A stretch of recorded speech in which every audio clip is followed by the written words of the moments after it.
नमस्ते और प्रणाम है। प्रेम से आइए भाइयों, प्रेम से आइए भाइयों, आपस में रखो मेल और प्रेम से बनकर देखिए मास्टर राजू बिंद का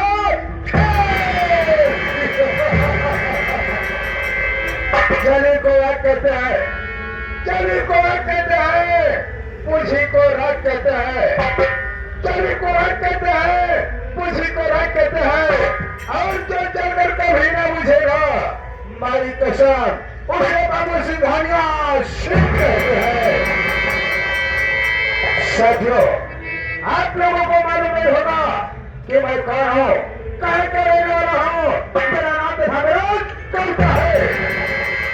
बाद में बातें सारी बताऊंगा, लेकिन आज मैं क्या देख रहा हूँ कि हमारी हवेली में एक भी नौकर का पता नहीं है। इसका मतलब जब मैं कहीं बाहर चले जाता हूँ तो ये सारे बेफिक्र होकर ड्यूटी से गैर हाजिर हो जाते हैं। कोई बात नहीं है, सबसे पहले बैठकर देखता हूँ कौन नौकरशाला कितने बजे आता है। उसके बाद पहले मुलाकात करूंगा, फिर बात करूंगा। उसके बाद आप लोगों को अपने विषय में बताऊंगा।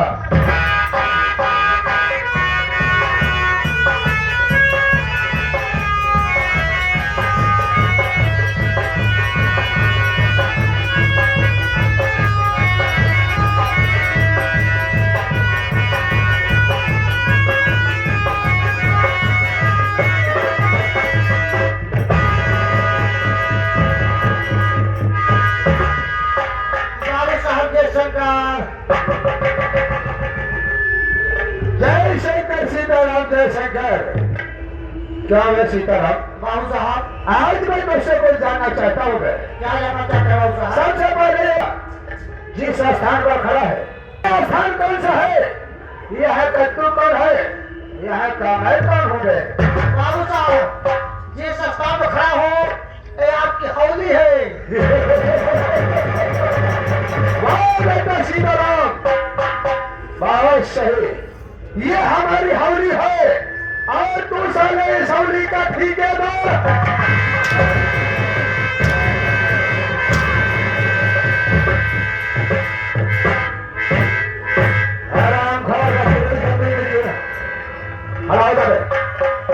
क्या कहा?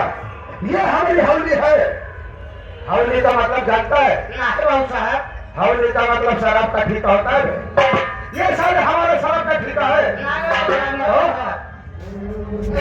सारे में हमारी हवेली है, हमारा मकान है, हमारा घर है। तू कौन है बे? बाबू साहब, मैं आपका नौकर हूँ, आप हमारे मालिक हैं। तो ये बता दे, यहाँ पर सबसे पहले तुझे रहना चाहिए या हमें आना चाहिए? बाबू साहब, सबसे पहले मुझे आना चाहिए। तो लेट क्यों हुआ? बात की बात क्या है जो कि लेट हुआ? बाबू साहब, मैं बताना मैं लेट हो गया हूँ। सबसे पहले आप कुर्सी पर बैठ जाए। एकदम सही कहा। जैसे हनुमान गली में आई यहाँ बचाई, कायदे से आया तो कम हनुमान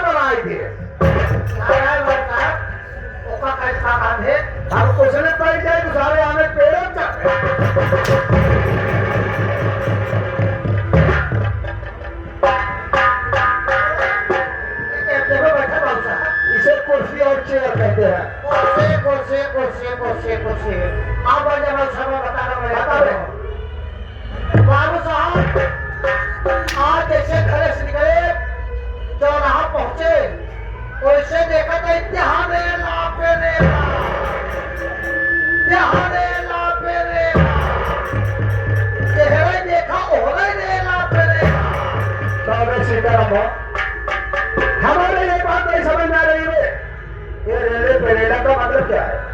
बाबू साहब बहुत भीड़ लगी रहा है। ओह, ये भी कहने का मतलब कि वहां पर बहुत सारे आदमी इकट्ठा हुए थे। हाँ बाबू साहब क्या हुए? हम सोचे कहा भीड़ लगी है और जब हुआ पहुंचे तो देखा कहीं हुआ भगवान आए रहा।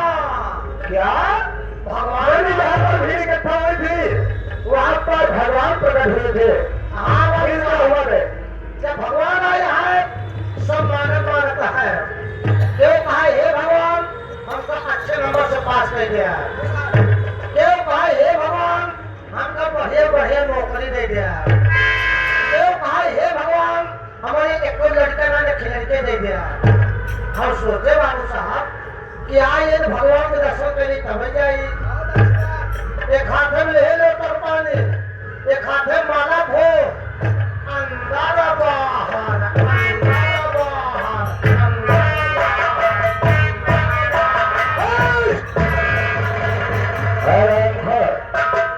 अंदर बाहर बाबू साहब इतना भीड़ है कि जब अंदर जाए पीछे चला जाए। वहाँ पर इतनी भीड़ इकट्ठा हुई थी कि जो उनके बादशाह करना सब करना चाहता था, लेकिन भीड़ से तुझे ठेल कर पीछे कर दिया करते थे। से जब लिहाने भगवान के निगाह अमल पर पाइए तेरी किस्मत खुल गई है। हाँ बाबू साहब भगवान की नजर तेरे ऊपर पड़ गई कि कोई भक्त मेरे पास आ रहा है। हाँ बाबू साहब फिर क्या हुआ? भगवान कहे बेटा क्या चाहते हो वाह, क्या चाहते हो।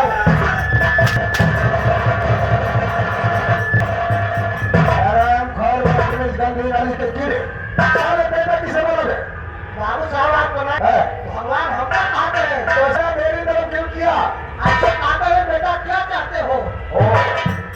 ये नहीं भगवान ने तुमसे कहा कि बेटा मैं तेरी भक्ति से प्रसन्न हूँ, क्या चाहता है? हाँ बाबू साहब तो तूने क्या किया रे? हम सोचे कि काम मांगी फिर हमारे ख्याल है गया कि गौ माता को पूजा हो तब गौ माता मांगी। तो क्या हुआ? हम कहे भगवान हमको गाय नहीं दिया। बाबू साहब ये कहा भगवान को गाय नहीं क्या हमको खुदे भुला के गाय बनाई दे। ये भी कहने का मतलब कि तूने कहा कि प्रभु मुझे गाय चाहिए। हाँ भगवान तेरी बात को बरोबर सुन नहीं सके और तुझे गाय बनने का वरदान दे दिया रे। हाँ फिर क्या हुआ बेटा? जब भुलाए के गाय बनाई दे अब हम लागे कहा लागे कहा चिल्लाए लागे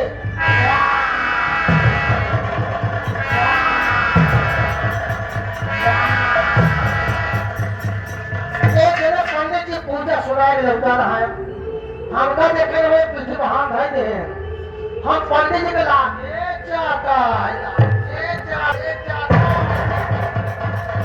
पंडित जी समझ के गाय बड़ी सोची है पगहा में लहरा अच्छा हमारे बेटे में गाय है नहीं आए घर खूटे पगहा मार दे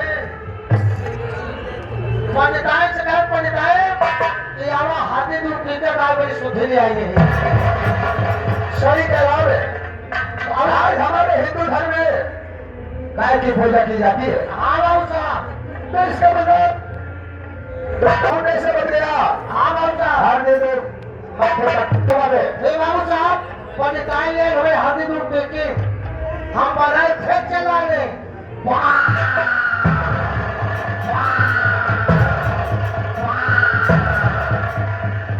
पंडित जी सोचे कि गाय बुखार गया है एक खांची भूसा भरे में जाए ढाउदा बजाए दे अब भला बताओ बाबू साहब भूसा खाई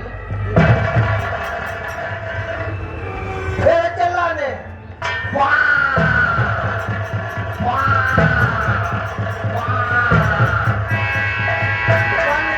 सोची गाय प्यासी बा एक बाल्टी पानी भरी ले जाए हमारे आगे धर दे ना चौका हाँ हाँ बाबू साहब, एक लोटा की भैया एक बल्टी कहाँ से पी? फिर चला दे।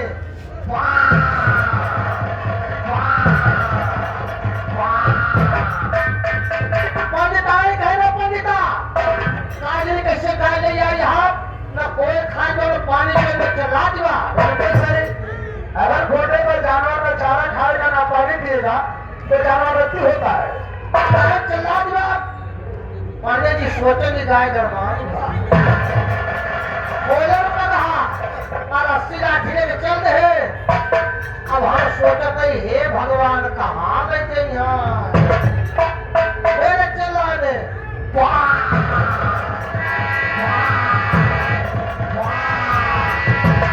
बाबू साहब दर्शक की जर्सी साहब देखो तो भा कुल के खूब मौत के सड़िया आन रहा है। हमारे पीछे चल रहे और जैसे निष्काम तो बड़े जो सौ करे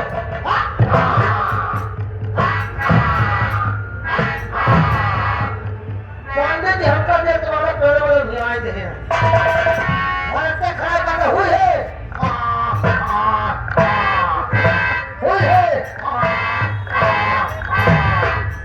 हम सोचते हे भगवान काहे बोले हुई है करा कहाँ है?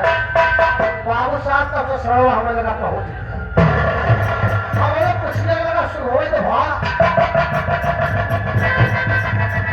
जैसे सुबह हम देख तुम्हारा पेशाब कर जब पेशाब कर दिन सरवा हमारा पेशाब पी गया पूछिए लगा शुद्ध लगा हमने तुम्हारा लागे उछले कूदे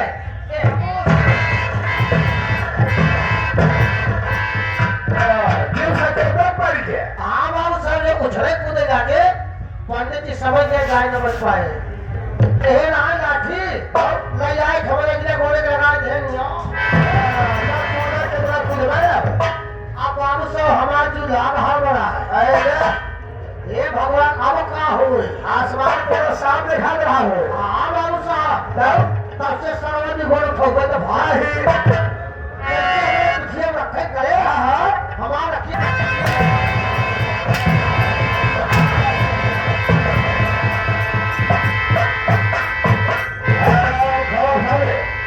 एक घंटे से सारा पहलिया बुझा रहा है और हमें सत्य की बात बता रहा है।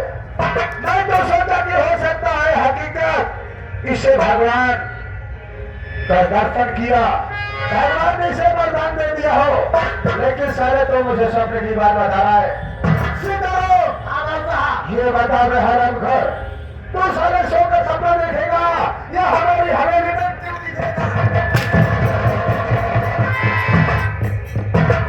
बाबू साहब घर में नहीं सोऊंगा आपके यहाँ बराबर ड्यूटी करूंगा। बाबू साहब साले तो जानता है कि मैं कितना डेंजर आदमी हो। हाँ बाबू साहब तो बहुत पुराना है इसलिए तेरी छोटी मोटी गलतियों को ध्यान नहीं देता हो। मैं साले जानता है बातों बातों में गोली मार देता हूँ। हाँ बाबू साहब ये तेरी पहली और आखिरी गलती होनी चाहिए है। आज के बाद ड्यूटी पर लेट नहीं होना चाहिए। नहीं जाना है तो मुझसे पूछ कर जाएगा, मुझसे छुट्टी लेकर जाएगा। सीताराम बाबू साहब तो मुझे जानता है। हाँ बाबू साहब मैं तुझे जानता हूँ। हाँ बाबू साहब मेरे लिए आई हुई जनता जनार्दन नहीं जानती कि हम लोग कौन है और कहाँ के रहने वाले हैं। बाबू साहब हम छोटे के लोग एक कौड़ी के गुलाम कर सकता हूँ। आप आए आपको परिचय स्वयं बताए। बाबू साहब हमको बुला दे बाबू सुनील से जाओ।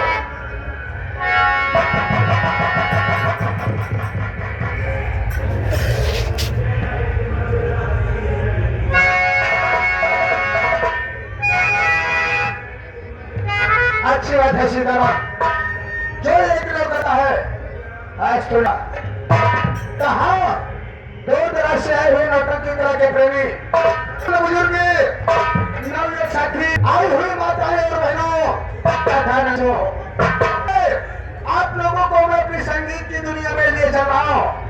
संगीत के माध्यम से हमारा परिचय जान लीजिए। मैं कौन हूँ, कहाँ के रहने वाला हूँ, मेरा नाम तो इलाहाबाद व प्रयागराज नहीं है। ये आपका जिला इलाहाबाद व प्रयागराज नहीं है, बल्कि हमारा जिला आजमगढ़ है। जिला आजमगढ़, गांव विनयपुर।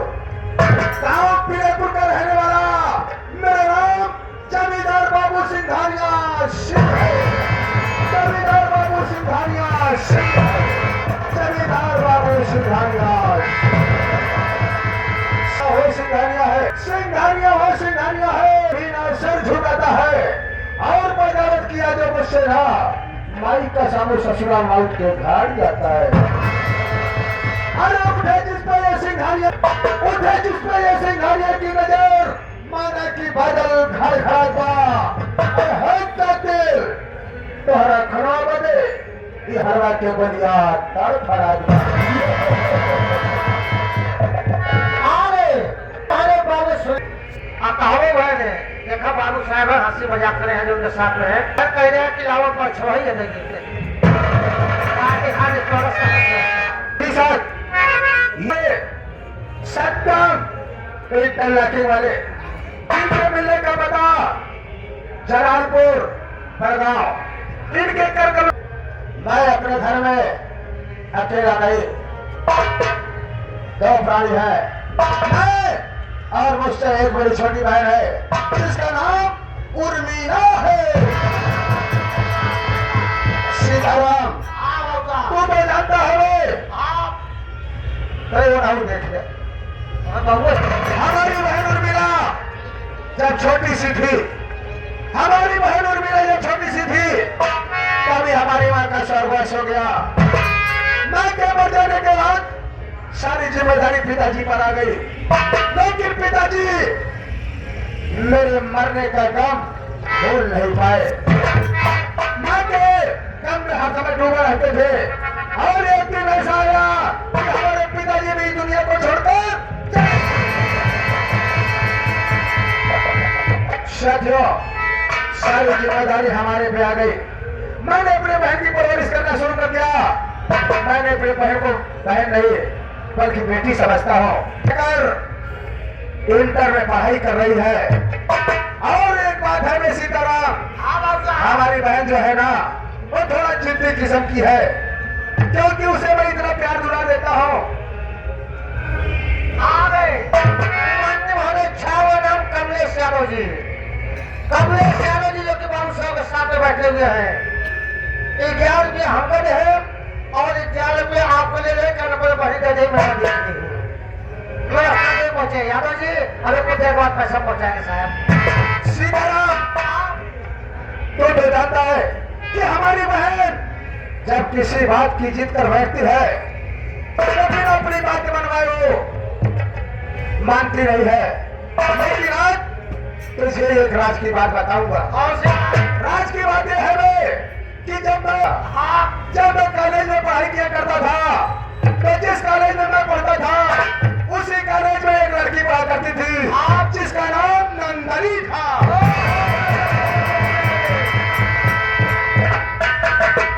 न जाने क्यों वे नंदनी हर समय मुझे देखती रहती थी। मैंने कभी गौर नहीं किया। एक दिन कॉलेज में लंच हुआ, मैंने अपने नाश्ते का टिफिन डाल लेकर बागीचे में गया और एक पेड़ के नीचे बैठकर नाश्ता करना शुरू कर दिया। ठीक उसी समय नंदनी घूमते घूमते आई और हमारे समीप बैठ गई थे। हमारे समीप बैठकर मुझे देखने लगी और मैं नाश्ता करता रहा। मैं नाश्ता करता रहा, नंदनी मुझे देखती रही। देखते ही देखते ना जाने क्या हुआ, नंदनी अचानक मेरा हाथ पकड़ लिया और उसने कहा कि Singhania Singh I love you. मैं तुमसे प्यार करती हूँ, प्यार करती रहूंगी और मैं तुमसे शादी करना चाहती हूँ। उसकी बात सुनकर मैं आवेश में आ गया। मैंने अपने झूठे हाथ को उठाया और नंदनिया के सर पर रख दिया। मैंने कहा नंदनी आज मैं भी तेरे सर की कसम खाता हूँ कि शादी करूंगा तो तेरे से, अन्यथा सारी जिंदगी कुंवारा बिता दूंगा। लेकिन सीताराम ये भैया लैटिया जी ने मारा, साथ घर के पीछे आओ, वही मिल सके भाई। मंच पे डिस्टर्ब जिन करा, आओ स्वागत है। फिर वही छाया हुआ नाम सत्यम इंटरलॉकिंग सेंटर, जिनके मिलने का बता इतना सब करने के बावजूद हमारे कॉलेज में पेपर हुआ, ये परीक्षा हुआ। परीक्षा देने के बाद 1 महीने के लिए अवकाश यानी छुट्टी हो गई, गर्मियों की छुट्टी हो गई। उसी गर्मियों की छुट्टी में हमारे कपड़े के कारखाने में आग लग गई। हमारा कपड़े का कारखाना महाराष्ट्र भिवंडी में चल रहा है, यहाँ पर 36 जोड़ी लूम चलते हैं। हमारे कपड़े के कारखाने में आग लग जाने के कारण मुझे अचानक महाराष्ट्र जाना पड़ गया। कपड़े का काम शुरू करने में हमें 6 महीने का समय गुजर गया। 6 महीने के बाद जब वापस आया तो क्या पता हुआ, क्या मालूम पड़ा कि नंदनिया हरामजादी की शादी। जब मुझे पता चला कि नंदनी की शादी हो गई ना, तो हमारी कसम खपड़िया खराब हो गई वे। हमने अपने बड़ों गाड़ी को उठाया और राइफल को लिया, सीधा भागते भागते नंदनिया के घर चंदनपुर पहुंच गया। तो क्या देख रहा हूं मैं कि नंदनिया अपने पति कल्लू को 1 थैला और 100 की नोट दे रही है और कह रही है कि स्वामी जी घर में पकाने के लिए सब्जी नहीं है, चले जाओ मार्केट और थोड़ी सब्जी ले आओ। जब मैंने इधर देखा तो मैंने सोचा कि इसके दरवाजे पर गोली चलाना ठीक नहीं। मैं वहां से वापस हो लिया, चौराहे पे गाड़ी लगा दिया और आकर उसी चकोर पे बैठ गया जिस चकोर से उसका पति कलुआ आ रहा था। मैंने सामने देखा तो कलुआ हाथ में थैला लिए चला आ रहा है। मैंने इधर देखा कोई नहीं दिखाई दिया, पीछे देखा कोई नहीं दिखाई दिया, बाएं देखा तो कोई नजर नहीं, सामने से मसाला कलुआ नजर आ गया। उस समय कपड़िया खराब थी, हमने राइफल को उठाया और कलुआ के पैरों में गोली मार दिया। कल्लू वही दिल का तड़पने लगा। मैं वहां से सीधा निकला, चौराहे पर गाड़ी लिया और भाग के चला आया। कुछ दिनों के बाद मालूम हुआ कि उसका इलाज ढंग से नहीं हो पाया, उसका इलाज ढंग से नहीं हो पाया, उसके पैर में जहर हो गया, सड़क पैदा हो गई और डॉक्टर ने उसका पैर काट दिया। वो साला हमेशा के लिए विकलांग हो गया। लेकिन ये बात नंदनिया सेवा करते करते हो गई, इसलिए कि नंदनिया की जिससे शादी हुई है ना, वो कोई कुंवारा नहीं था बल्कि 2 बच्चों का बाप था। उसकी पहली मिसे और एक लड़की थी। 3 बच्चों को जन्म देने के बाद कल्लू की बीवी इस दुनिया को छोड़कर चली गई। दूसरी शादी उसने नंदनिया से किया, क्योंकि नंदनिया का बाप इतना गरीब था कि दहेज नहीं दे पाता था। दहेज न देने के कारण उसने नंदनिया की शादी एक दुआ से कर दी। उसके बाद उसकी सेवा करते तो भूल गई ना, तो एक दिन नंदनिया हमारे हवेली में आई, हमारे हवेली में आई और हमारे पैरों में गिरकर रोने लगी। मैंने कहा नंदनी बात क्या है? अरे अब तो तुझे खुश रहना चाहिए, तेरी शादी हो गई है, तेरे पास बच्चे हैं, पति है, घर बार है, अब तो तुझे खुशहाल रहना चाहिए। बात क्या है? उसने कहा बाबूजी मैं इस शादी से संतुष्ट नहीं हूँ। मैंने कहा क्यों? उसने कहा इसलिए कि पहले तो मेरी उम्र 20 साल और मेरे पति की उम्र 50 साल है। दूसरी बात हमारा पति कलुआ विकलांग हो गया है, घर पे खाना करता है, पानी करता है, अपने हाथों से एक लोटा पानी तक नहीं ले पाता। मैंने कहा चाहती क्या है? उसने कहा मेरी मदद करो। हमने कहा कैसी मदद चाहिए? उसने कहा कि मेरे पति से मुझे छुटकारा दिला दो। हमने कहा बस नंदनी जाओ, आज से अपने पति की सेवा को बढ़ा दो।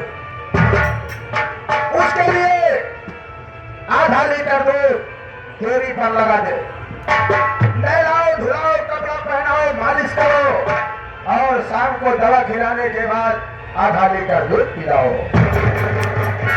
कुछ दिन करती रहो, पूरा विश्वास बच्चों का जम जाए तो किसी दिन मौका निकालना, छोटे बच्चे घर में ना हो, उसी दूध में चाहे दे। तो हरामजादी ने किया वैसे में हमारे कहने पर उसी दूध में जहर मिलाकर कलुआ को पिला दिया। कलुआ हरामखोर इस दुनिया को छोड़कर उस दुनिया में चला गया। आप बच्चे हैं उसके 3 बच्चे, 2 लड़का, बड़े लड़के का नाम चंदन, छोटे लड़के का नाम कुंदन, सबसे छोटी एक लड़की है जिसका नाम लक्ष्मी है। और मैंने कसम खाई है कि जब तक मैं नंदनिया से अपना बदला नहीं चुकाऊंगा, मैं चैन से बैठूंगा, मैं नंदनिया को बैठे। आज ये हाल है कि अगर नंदनिया मुझे नहीं देखती है तो उसे सुकून नहीं मिलता है। मैं भी उससे बराबर मुलाकात करता हूँ, लेकिन प्यार नहीं करता हूँ। मैं सिर्फ प्यार का नाटक कर रहा हूँ, इसलिए उसने मुझे प्यार में धोखा दिया है और मैं इस अपमान का बदला जरूर चुकाऊंगा। सीताराम, चले आज चलते हैं थोड़ा जंगलों की तरफ आगे बढ़ने के लिए। ठीक है बाबू साहब, चलिए बाबू साहब।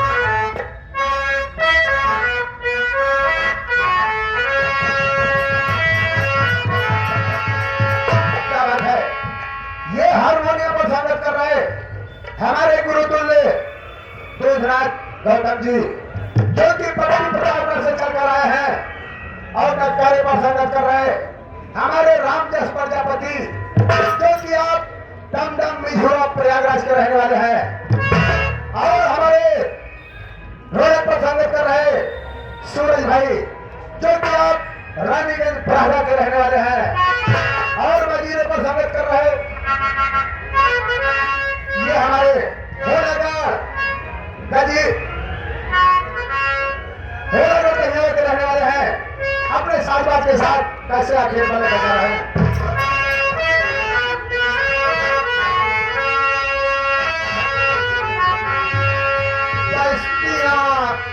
चली सारी बस्तियां चली सारी, पूरा घर जला